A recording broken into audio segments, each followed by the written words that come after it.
Reunião de aconselhamento ao ministério. Cara Irmandade. A paz de Deus. 29 de outubro de 2023. Uso do véu pelas mulheres. Circular número 170 de 2023. A congregação cristã entende que, obviamente, o uso do véu pelas irmãs não se trata de um pré-requisito para a salvação, nem em verdade poderia ser, considerando sermos salvos pela graça, mediante a fé em Jesus Cristo. O uso do véu pelas irmãs não se trata de um pré-requisito para a salvação, nem em verdade poderia ser, considerando sermos salvos pela graça, mediante a fé em Jesus Cristo. Observe que o uso do véu pelas irmãs não se trata de um pré-requisito para a salvação. Entretanto, importa lembrar que se trata de um mandamento explícito e claro do Senhor ministrado pelo apóstolo Paulo e, ainda que secundário, não pode ser desprezado.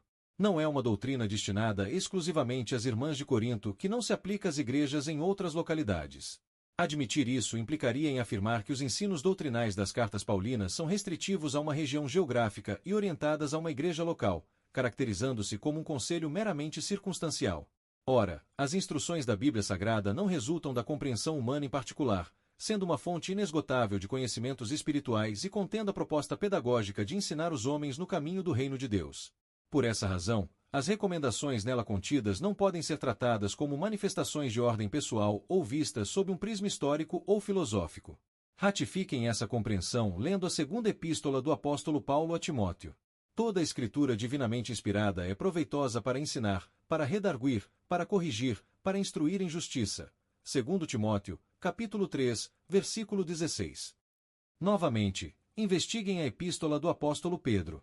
Sabendo primeiramente isto, que nenhuma profecia da Escritura é de particular interpretação. Porque a profecia nunca foi produzida por vontade de homem algum, mas os homens santos de Deus falaram inspirados pelo Espírito Santo. 2 Pedro, capítulo 1, versículos 20 e 21.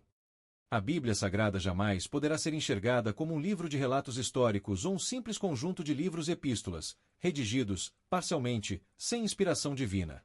Todo o ensino emanado das epístolas apostólicas possui em comum o caráter atemporal, não foram escritas apenas para uma época, e o caráter universal, que possui aplicação em qualquer região geográfica do planeta, porque se destina à Igreja Universal, e não a um grupo em particular.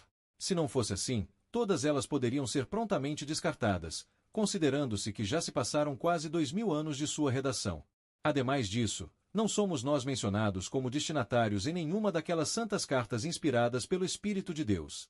Incontestavelmente, a epístola do apóstolo Paulo aos Coríntios não poderia ser exceção a essa regra. Adicionalmente, no prefácio da primeira epístola aos Coríntios comprova-se, enfaticamente, a abrangência da doutrina do véu. Logo no início, no versículo 2, o Espírito Santo evidencia toda a universalidade dos destinatários da epístola de forma inequívoca. A Igreja de Deus que está em Corinto, aos santificados em Cristo Jesus, chamados santos, com todos os que em todo lugar invocam o nome de nosso Senhor Jesus Cristo, Senhor deles e nosso. 1 Coríntios, capítulo 1, versículo 2. Ou seja, é certo que esse não seja um ensinamento restrito unicamente aos irmãos de Corinto e, sim, uma vontade expressa de Deus para se observar em todas as igrejas do Senhor Jesus.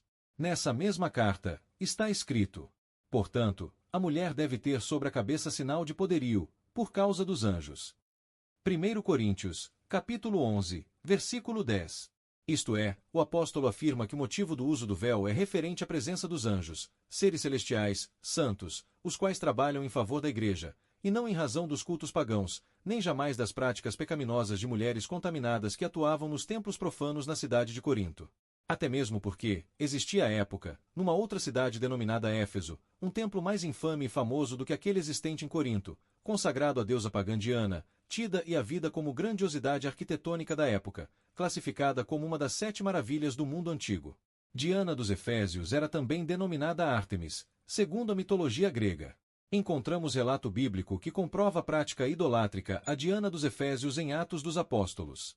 Com base na premissa de que a doutrina do véu, apresentada na carta do apóstolo Paulo, foi escrita em virtude das libertinagens dos cultos idolátricos prestados a Deus Afrodite em Corinto, levanta-se uma pergunta óbvia. Por que então o apóstolo Paulo não escreveu essas mesmas recomendações para as irmãs que residiam em Éfeso, se temos uma epístola dele dedicada àquela igreja? Exatamente lá, em Éfeso, é que estava o centro de toda a idolatria relacionada à deusa Diana, cuja imagem, segundo eles, teria descido diretamente de Júpiter, conforme se pode constatar no livro de Atos dos Apóstolos. Teria Paulo se equivocado quanto aos destinatários?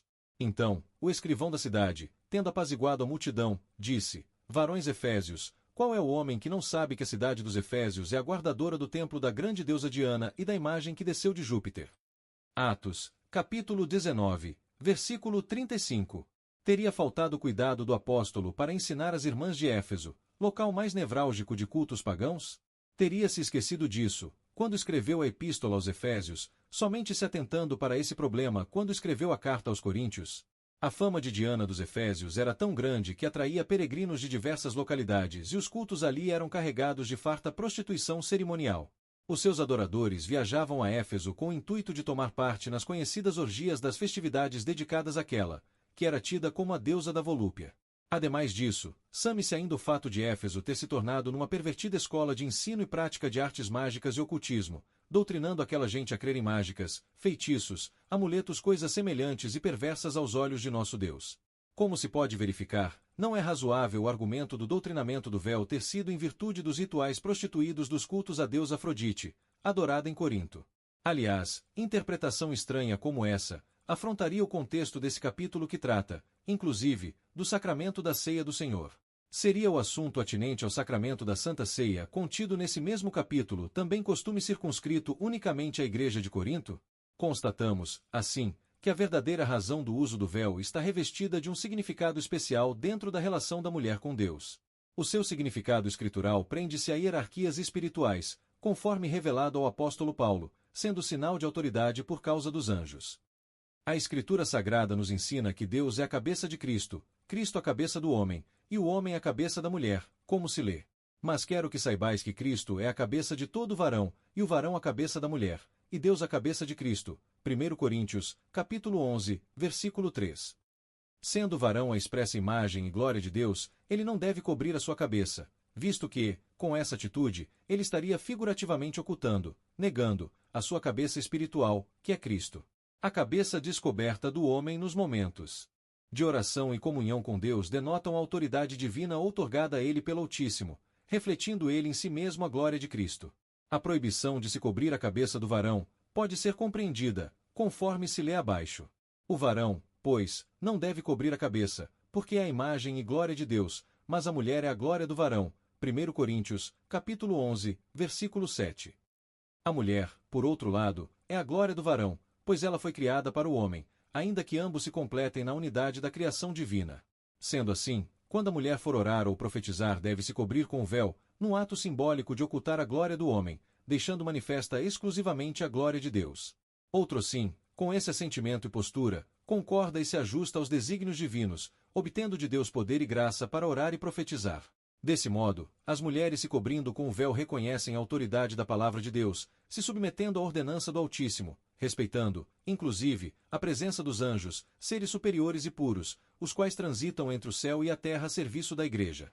Não são porventura todos eles, anjos, espíritos ministradores, enviados para servir a favor daqueles que hão de herdar a salvação.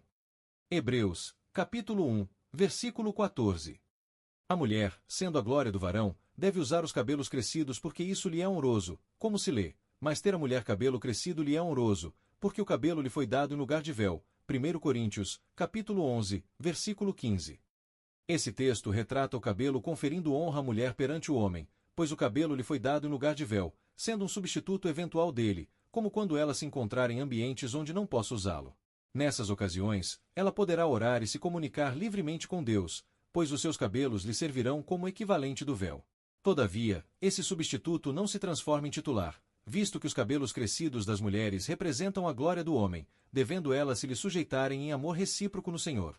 Quando a cabeça do homem é Cristo, ele pode ser harmoniosamente o cabeça da mulher, sem contradição ou conflito algum.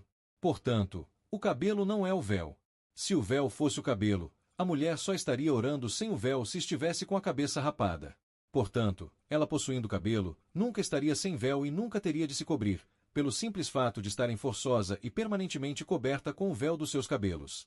Assim, como visto, o cabelo não é o véu em si mesmo, pois se o cabelo fosse o véu, qual seria o significado de se asseverar que o homem que ora com a cabeça coberta desonra sua própria cabeça?